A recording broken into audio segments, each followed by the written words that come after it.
everybody, Robert from Tsunami Self-Defense Systems. I am honored and pleased and super stoked to be here today with none other than Keith Hay from Highland Combatives. Keith's a good friend of mine, Combatives brother, and we've been hanging out all weekend here in the Scranton area and talking a lot about theory and mindset, and that's what Keith is going to share with you today. So, one of our big phrases in Tsunami, one of our key hashtags and phrases is be your own first line of defense. So Keith is going to take that a little further and deeper into his mindset and some of his background and what he believes. I'm going to step in and out of the frame. Maybe I'll do a surprise attack. But Keith, take it away. The floor is yours. Right. Just nice and loud. Talk to our Tsunami Vision viewers. All right. Well, hey, thanks for having me, Robert. So my name is Keith, and I'm from Highland Combatives, and it's in Myersville, Pennsylvania. I've been very fortunate in my life to have been able to train with some really, really great people, and it's all been a learning curve. In the beginning, had a lot to learn, and I'm still at 56, still consider myself a student. I'm always trying to learn, and I'll learn from anybody. I don't see myself tied to one particular person or curriculum. I'll train with anyone who has something they can show me. And it can be anything from traditional martial arts to combatives. I love to learn, and I like to become a better person. And so I was really, truly this guy who for a long, long time trained Krav Maga, was teaching Krav Maga, was going to seminars with some really big people, guys like Kelly McCann and Lee Morrison, and really just loving it. And just coming home excited and thrilled, coming home all beat up and busted up lips and black and blue eyes and some busted bones every now and then, and really having a good time with it. But it was, Kelly McCann famously uses this term called the moderately trained man. And what he means by that is that most people who train in martial arts and in the world of reality-based self-defense and, even in combatives, most of us are like who I was. Go to seminars, maybe train 3 or 4 times a week, maybe even once or twice a week, but when we walk outside of the gym or outside of the dojo, we resume our normal life. We go back to it.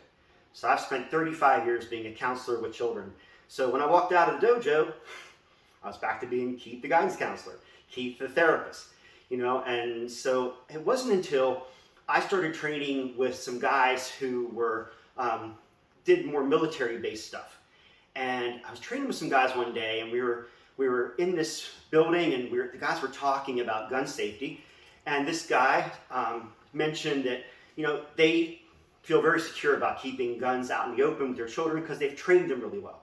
And I said, unfortunately, hey, I have kids too, and I think I've trained them well, but I would just really be uncomfortable keeping a loaded gun out. And I said, this isn't my life like it is yours. I don't do this as a full-time job. This isn't my career. And this guy called me out in front of all these people, and he's like, the F it's not.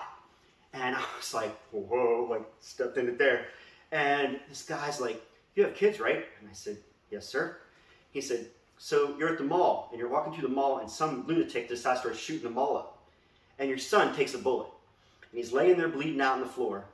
And through all the trainings you've gone to, that a tourniquet would save his life. But you don't have one. I said, that's on you, bro. And then he went on to go on and on and on about the fact that myself as a father, my job, my full-time job is to be my family's personal protection detail all the time. That I should be prepared to deal with anything, any disaster that could happen. That it's my responsibility to make sure that I have the tools with me to take care of a medical emergency. I'm the person who should make sure that my family sits in the safest place in a restaurant. And my family knows where the emergency exits are if they have to leave, because we're not going out the same door we came in.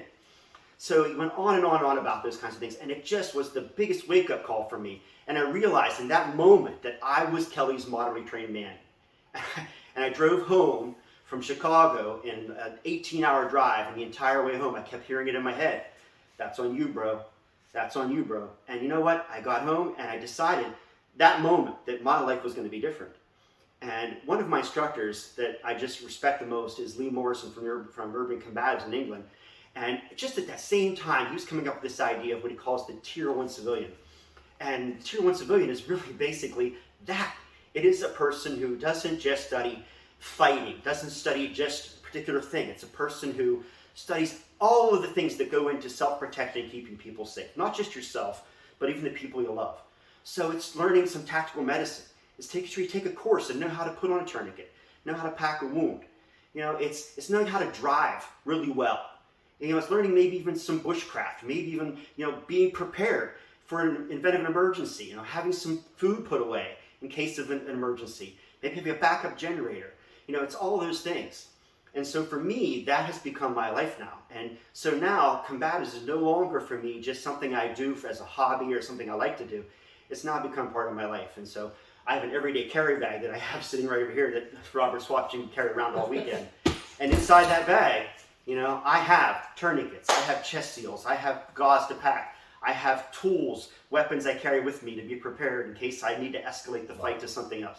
So to me, that's where it's at for me now. I mean, it's helped me grow to that point. So I hope maybe that helps you, maybe it inspires you to maybe think about your life and what you do. So it definitely did. Our conversations we had last night at dinner and stuff were hit me like a ton of bricks like it did you. I've already started retooling, rethinking.